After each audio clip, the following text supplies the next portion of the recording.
Hello everybody and welcome back to the Building Investors YouTube channel. We're going to be filming another video today on the outside of the apartment that we just finished. So if you watched my last video, it was of this apartment right here. We're basically finishing up the final touches, getting ready to rent. It is now listed and on the market for rent, so that is exciting.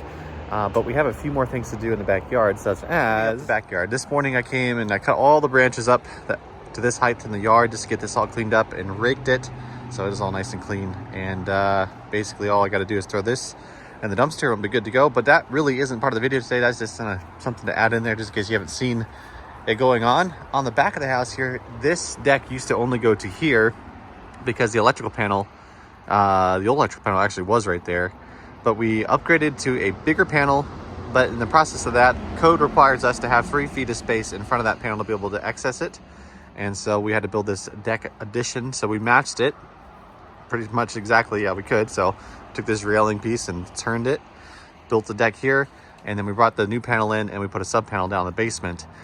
But in the process of doing that, we had to take off the siding to fit that box, and then we had to take off a little roof here they had built over the door.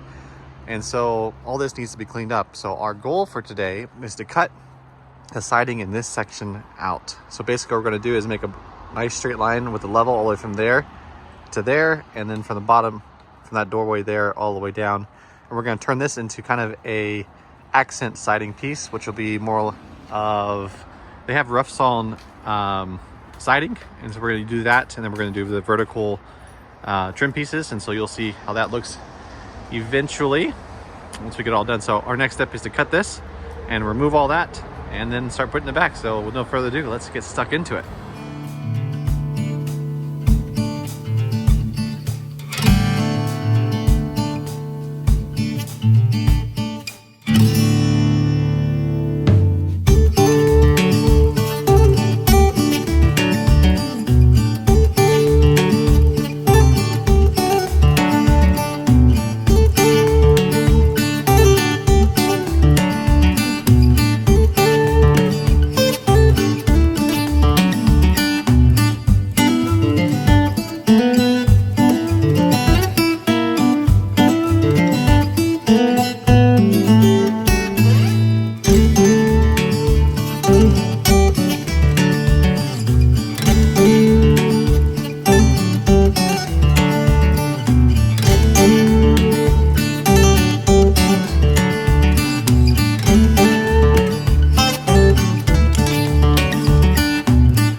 catch you up before my camera dies here. It's on like it's on the red percentage.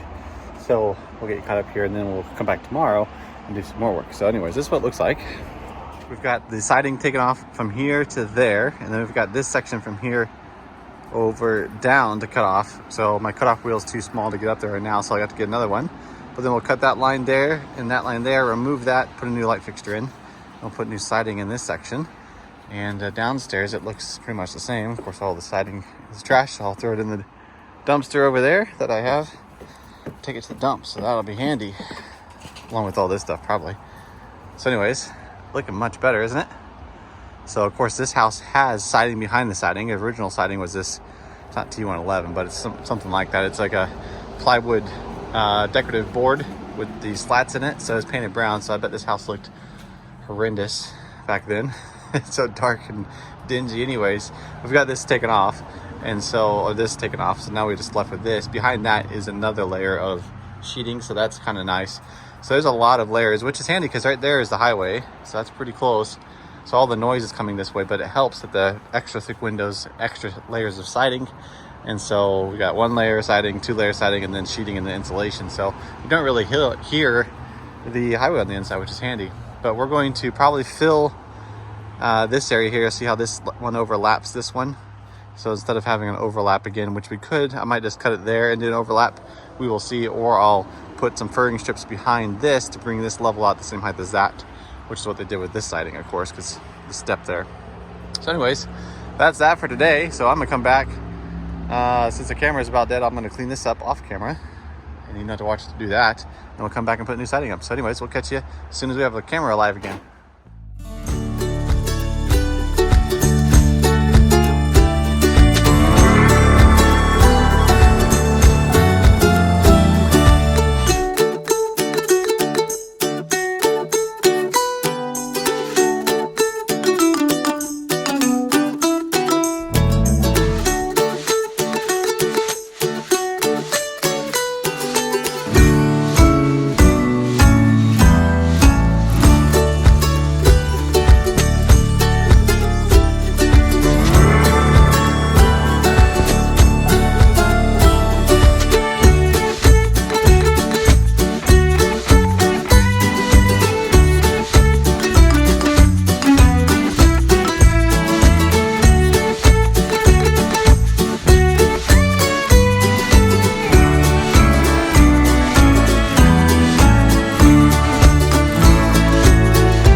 Let's catch you up to speed where we are today.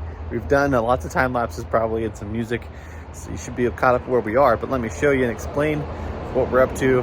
Pardon the noise in the background, pardon the blur. We'll get you set straight here. Anyways, let's turn you around and show you what we got done. Okay, so like I probably mentioned before, this siding up above overlaps the siding down below, which is nice enough for what it used to be, but for this project we want everything to be exactly on the same level. So we took some scrap 2x4s, ripped them on a table saw to 5/8 of an inch to be able to accommodate for that spacing there. And so we ripped a bunch of those, and then we nailed them in place on top of the, as much as possible on top of the studs where the wall is going to be. So there's like the nails that go in for this siding are right below that. So everything should be lined up, and we'll mark on the ground and on the roof where those are, that when we nail the sheeting on, the new siding I should say, we'll be able to tell where they are so we can hit those exactly where we want to. And then we'll come back through and put our vertical siding strips on that will cover gaps and everything and make it look, it'll look like this probably, except for it'll be on the outside. It'll look nice. It'll make sense here in a minute, but right now we're going to run a trim piece up here, but we need to put the backer in here, one here to hold the right side, one here to hold the left, which will be this piece here. So we'll cut this the length, stick it there, and then we'll stick our siding on. It all makes sense when we get in there. We've done a little differently than normal. But anyways, we got the first strips on, which is great. So now we can start and put the trim boards on.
Okay, here we are. We've got it in nice and close. You can see there's a tiny bit of a gap along the top. That's fine, we'll caulk it. Now, normally on a house, I would like to do this sheeting underneath of this trim board here. But since it just makes more sense on this one because the little trim boards I'm gonna use on top, so pretend this is the sheeting that we're putting on here. There's gonna be boards just like this on top of it to give it a little accent. But those are skinnier than those, so I want them to be the same profile, so it'll make sense when I get there. But we're gonna stick those on top of this, and it should look nice. So now we just got to put this trim piece down here, and we'll fix that later. But we got this cut around here. We did a nice circle cut around that as best we could. Followed that, using our level as much as possible to make nice straight lines. So anywho, that's what that looks like. Much gooder. So anyways, probably gonna have to cut this back actually, 3.5 inches to be able to put this in there because I forgot to put that one in already, but that's not a big deal. We'll cut it and we'll make it fit. So anywho, that's where we are now. So I'm gonna get a few more pieces to the next step and I'll show you what we do on the next step.